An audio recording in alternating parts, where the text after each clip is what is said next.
How did we get so lucky, Corinna Belizzi, to have the most darling doctor ever here, Dr. Sherrie Campbell? I mean, if she is not a Femcaster, I don't know who is, but she's Well, me.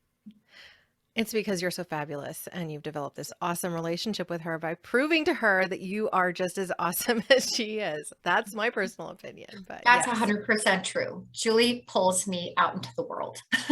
Let's get that voice heard. Seriously, let's get that voice heard. That's a conversation we did have because Dr. Sherrie has an immense following on Facebook. Dr. Sherrie Campbell, Ph.D.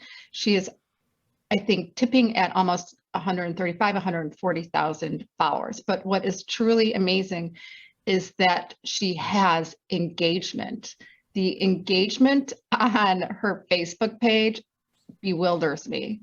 And she does it all herself. That bewilders me too.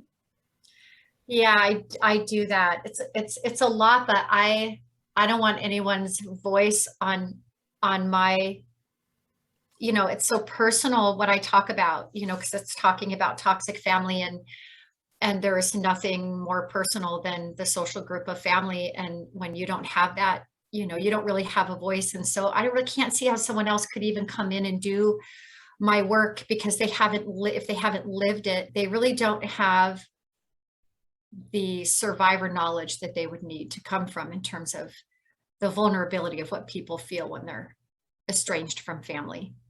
Wow. So I think part of the way that you get there is by really showcasing that vulnerability in a way that is both digestible and not off-putting, because I think sometimes people, they almost go a little too far with that vulnerability in the beginning. So I would personally just love to hear how you approach that, how you tackle the difficult subjects that you do cover to ensure that you're providing a platform that encourages people to share as opposed to puts them off.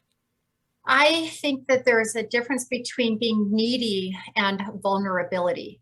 Okay, I think that being needy can look like vulnerability, but neediness, jealousy, expectation are the three relationship killers. Because with neediness, there is no help. You'll say to a needy person, and I know this as a clinician, and you get yeah, but as a response.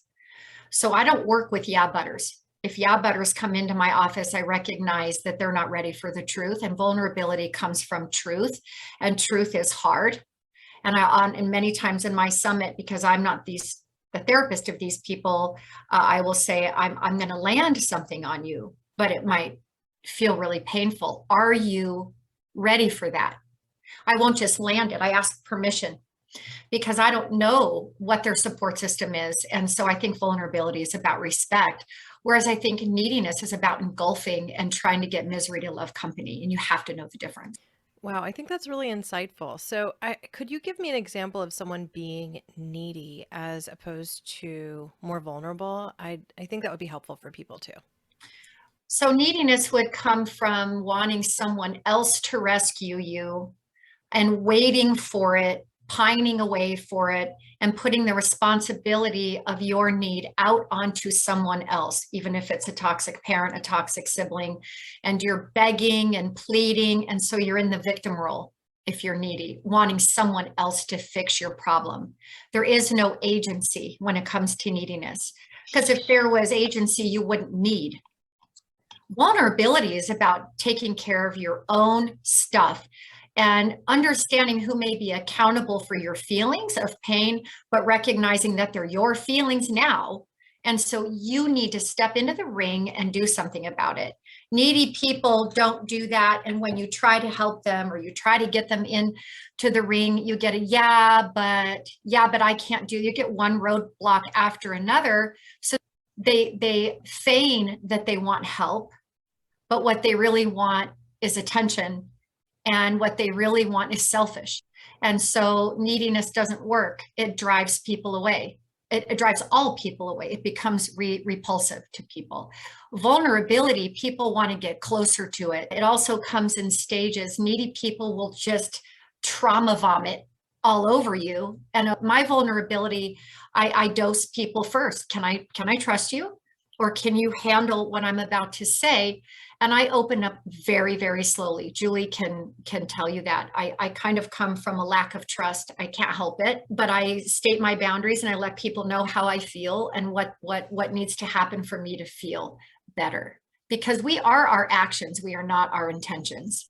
So someone can be well intended, cross a boundary, and Julie and I've gone through some like stuff as we're doing business together that I'm like, whoa, whoa, whoa, whoa, like what's happening? And I will go to her, and she loves that about me, because I don't want weird resentments or weird feelings between myself and other people.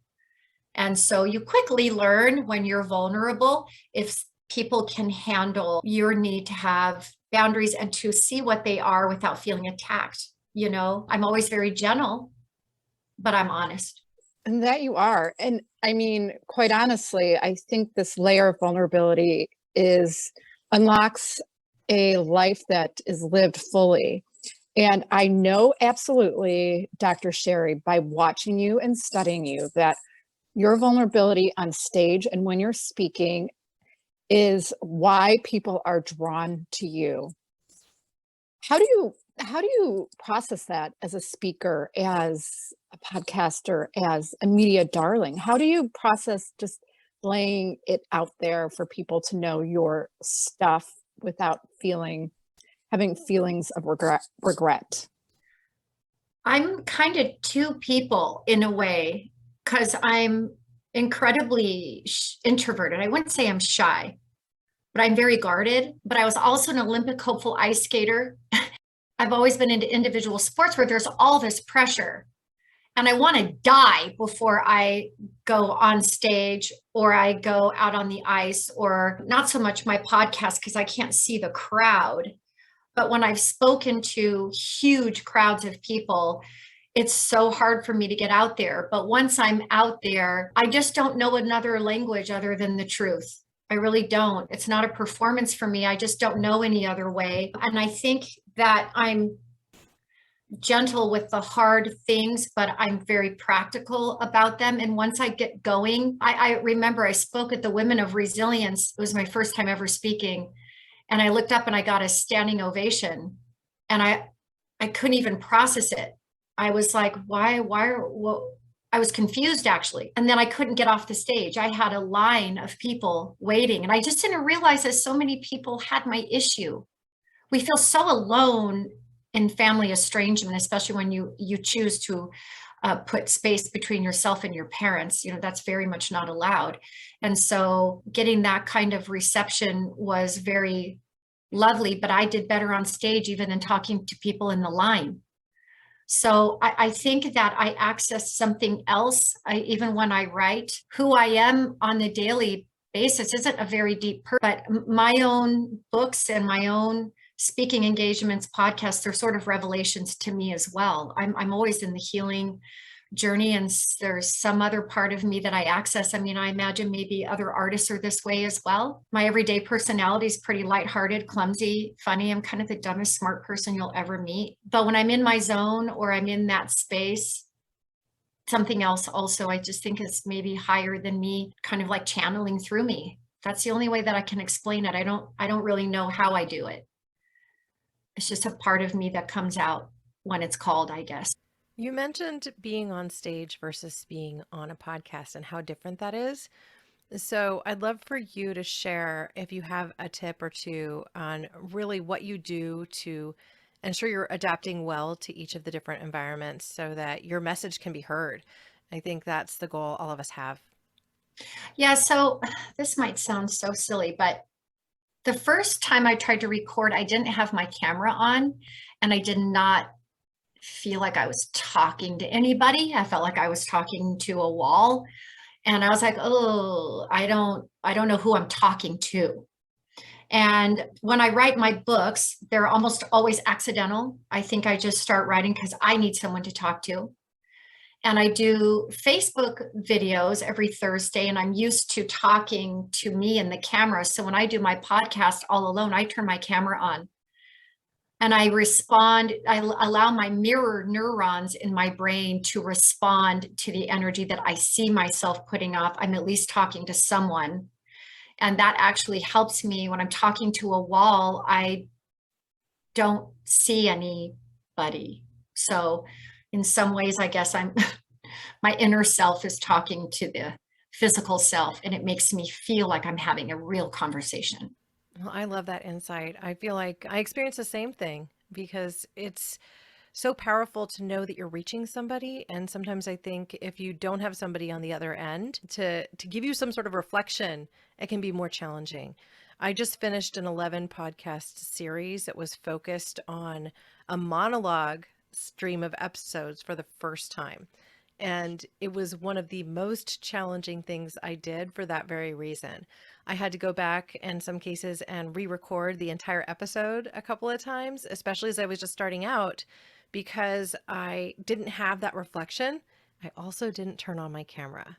So I'm going to try that next time. Thank you so much for that. That's so insightful. Tip number 1, practice in front of the camera. Right? Yeah.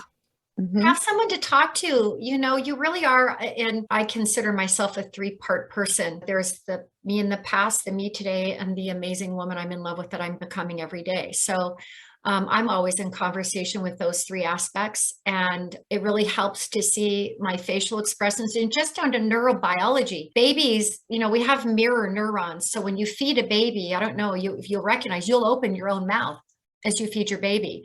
And why do we do this? And then they open their mouths. And if you're happy and the baby will be, and then if you shut off the baby, it's mirror neurons. And so I feel like it's helpful for me to have a mirror, even if that mirror is me. I'm really not thinking about talking to me, but I'm watching the dialogue happen between my inner self and my external self. And it is an audience, my external self. And that does help me, I think, to be more in touch with my authenticity or my truth. I love that. Sometimes when I'm doing a monologue, if you will, a podcast, when it's just me, it's so hard. But what I found was when I imagine at the camera, there is the client sitting right there. I imagine the client is the camera and I'm speaking to that client. It comes out of me so much more naturally than if I'm sitting there just talking or reading something off. So I agree. It's like a conversation. Mm-hmm. We're always in conversation with ourselves. I don't think that we think of it that way. But even if you're driving or you're going to the grocery store, you're always in conversation. And I think people really crave to have a relationship with themselves. I used to feel by myself and now I feel with myself. I'm not doing life alone. I'm doing it with me. And so I'm not doing my podcast alone. I'm doing it with me. That's brilliant. So it also feels to me like what you're talking about is leaning into almost a video journaling, because if you're speaking to yourself, it could be as cathartic in a way as sitting down there and writing that journal, because you are having that conversation with yourself. Yeah, and I think that we are 2 different people. I remember when I recorded my Audible, I thought it was just going to be a walk in the park until I started hearing myself read my sad story out loud. And I'm like, oh, we need to stop. It was wild. I didn't think I would have such a cathartic experience. I also think, if I could do tip number 2, you have to love your information and you have to love the people who need it. You have to love them. I believe there's really 2 core emotions, love and fear, and every other emotion sprouts or springs from either of those. So I don't want to approach a podcast with fear. I want to approach it with connection. And if I don't have anyone in front of me, then I am my connection and I'm the vessel that gives them that relationship of love. This is some really good stuff. I mean, you have to love that audience, even if it's an audience of 1 or 2. Mm-hmm. And you have to know your stuff too, but you have been doing this for so long. Do you just give us a glimpse into the life of the media darling, Dr. Sherrie Campbell, and how did it start and where do you want to go with it? So I never wanted to do this. This is what's so funny to me. I just want to be a psychologist and work in my office in my room and be very private. I'm a very private person. I started writing because a songwriter patient of mine, I always gave him homework. And he was like, I'm going to give you homework. And I was like, okay, it's a relationship. So I'm like, yeah, give me some homework. And so he challenged me to write a song. And within 12 days, I had an entire book of poetry. I'd never written poetry in my life, and I've never written it since. And then I took that poetry, didn't know what to do with it. It was waking me up at night. I was having to get out of the shower and write stuff down. It was wild. And my story came out that way. And I think this is kind of a universe thing, I guess, because I didn't want to write a book. I was trying to write a poem. You know what I mean? So I ended up with this book, and my story sort of launched out of me onto paper. And I've always been an avid journal writer, but never, poetry. And I think maybe it came out that way because it's so painful that it's sounding pretty landed a little better on my psyche, helped me to digest it a little. And then I spent 7 years writing self-help around it. And I published it. I held on to it for a long time. I mean, it destroyed other things. Well, they were already destroyed, but my family, that was it for them. And I'm looking for an Oprah moment because I'm so cute. Like, oh, they're going to see me. And I think for me, more than anything, I just always really needed someone to talk to when I was little. And I never had that person. And then I didn't know how to talk to people. And then I wrote my book, and it got some attention, and I had self-published that one. And then I hired a PR firm. I ended up writing for Huffington Post, Entrepreneur. And then I started just falling in love with the idea that I've always had this conversation in myself. I've been writing in a journal since I was 12. I have every single journal. I had to write myself into existence because the false narrative about me was so not true that I feared if I didn't write about who I was, I would go away. I would disappear and I would lose myself. And so I never wanted to externalize it because I was always ashamed. But it came out in poetry, and then something about that didn't feel so ugly, and I didn't feel like I looked too bad, and I was defending my crazy parents all the way throughout. And so somehow I ended up being in this place, and then people really felt like they could connect to me, and that was strange for me. I get recognized out, and I don't handle it very well because I just think it's like they don't know me, they know what they know online. That's just a part of me. Like they don't know that I fall downstairs in my pretty girl boots and go to work with a broken hand all day. Like I'm so not together in so many ways. And so, that's something I'm dealing with now too, is there's a Dr. Sherrie, but there's Sherrie. And, those are just different aspects of myself. But I feel like the media or people being interested in my story, I have found a tribe of people like me. And I am definitely not everybody's tribe. Rejected parents absolutely hate me. So I don't like that part of it either. It's not always pretty being in the spotlight. It's got its issues. But as long as I can turn my predators to a purpose and it's healthy and healing for someone else, then I'll keep doing it. But I don't seek being a media darling. I don't seek it. Well, perhaps that very fact is what makes you so attractive to the media as well, because you're not just out there trying to sell yourself. You're out there with the purpose of truly helping people and being from this really genuine space. And people see that authenticity through and through. They see that it's not a self-serving effort. No, I got to be yanked out. I really do. I've got to be yanked out. I mean, I'll write books until the cows come home, but Julie's good at getting me out. She gets me out. So I'm very thankful for Julie because I'm yanking you out, Sherrie. Yanking you out. Get me out, Jules. Yeah, I do need that. I recognize that I need that. I'm very comfortable alone. Very, very comfortable alone and kind of having my story in my pocket and traveling with my moccasins on. And, I had lots of people ask me to do a podcast. And then Julie's like, no, you're actually going to do one.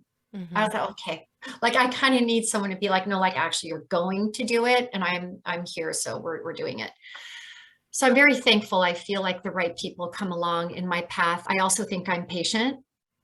And I think timing is everything. And I think maybe other people want recognition for other reasons. I don't want recognition. I just want to help. And maybe those people who want recognition should change their intention and just want to help. And then maybe they'll get it. I've never wanted attention. I always get it. I feel like there's some irony to that. That's very Alanis Morissette, isn't it ironic? But again, maybe it just goes down to neediness. If you're needy and you just want to be like famous or something, and you seek that, then I don't know if you're seeking it genuinely. I don't really want to be famous, or I don't really want all that attention. I just want to tell my truth to the people that will help.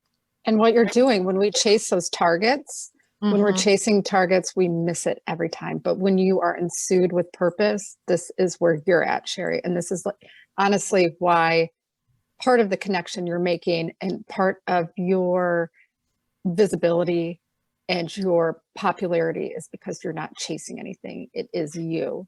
Yeah, I think there's a difference between wanting and having. I want to help, but I think other people want recognition, and they're so focused on wanting it that they don't get to have it.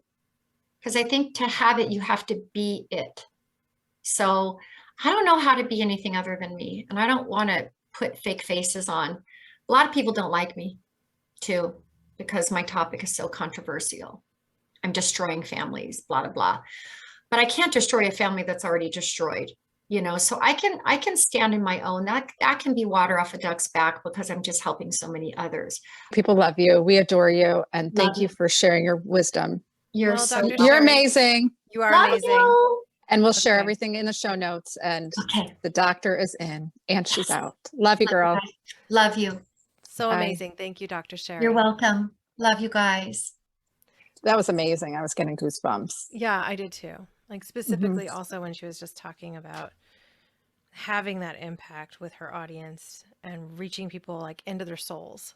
I literally had chills almost the entire time that we were talking. I love her. I'm just so excited that we got to sit down with Sherrie. I felt like I was Yes.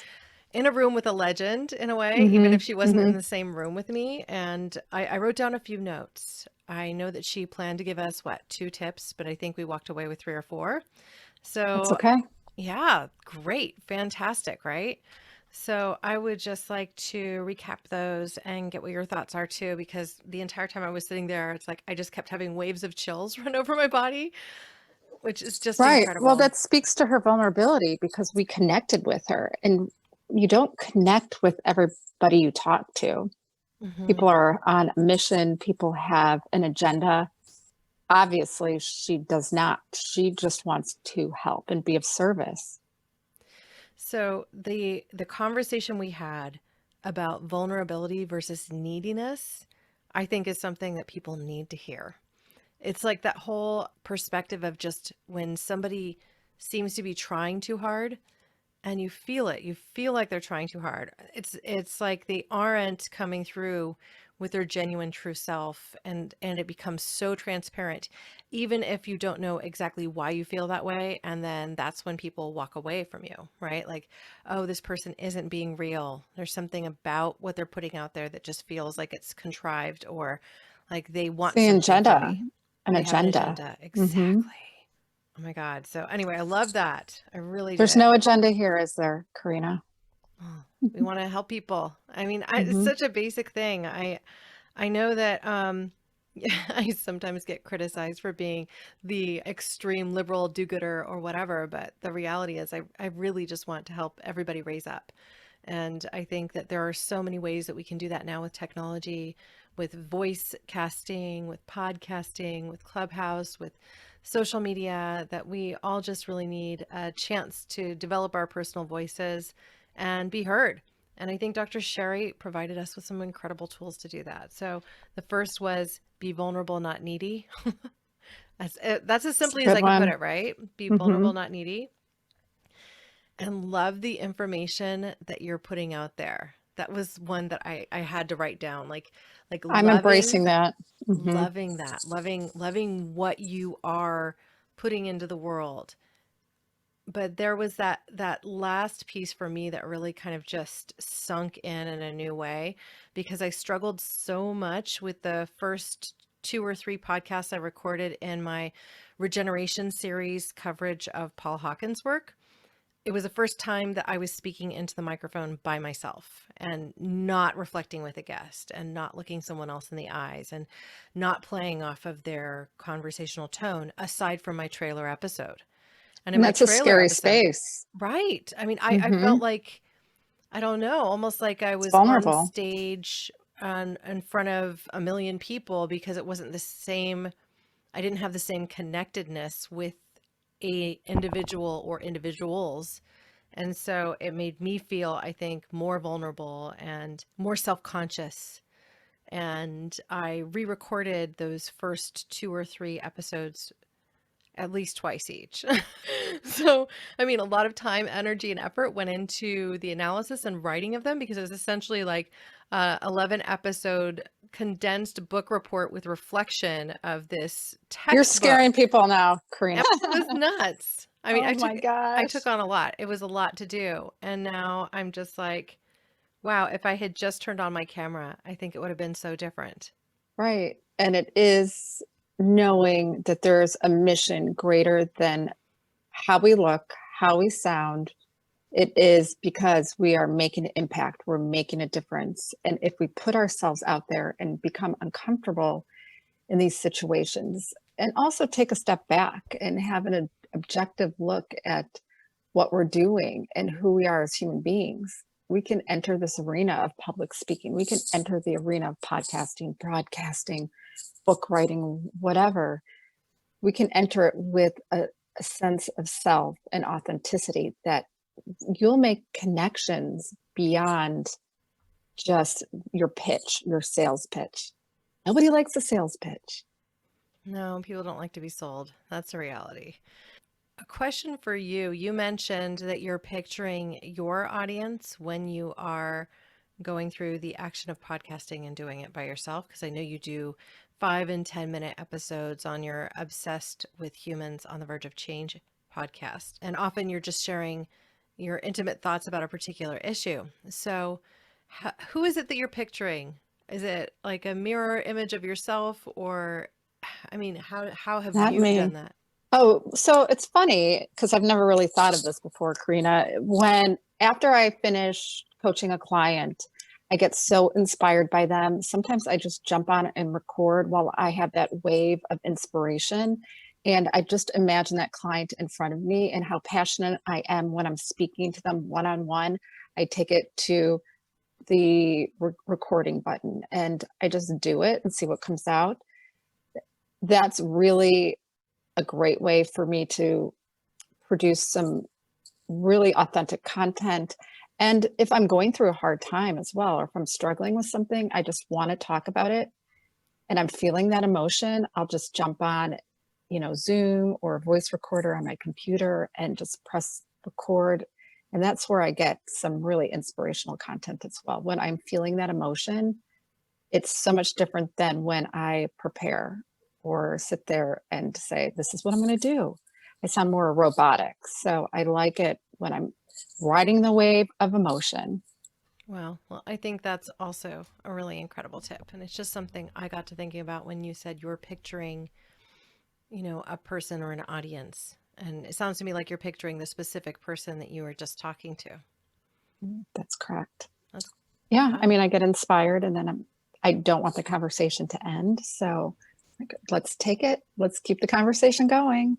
So press record. And it's those moments, those fleeting moments when you are inspired that you can get the best audio, the best content, because your heart is in it. And we do get, Hi, Violet. she's so naughty lately. But that's when you do get the rawest emotion. And because when you're doing audio, you want people to feel your words. And those of your little dog too. Well, I It just got louder, guys. And Yeah. then, you know what? Also, you have to go with the flow. We all have busy lives, and sometimes you can hear that in the background. So Yeah, don't be overcritical. Let yourself make mistakes and don't worry about being a little bit vulnerable here and there. So I think that's incredible. Well, Dr. Sherrie certainly was an inspiring first guest for us, and I'm just so thrilled that she spent the time with us.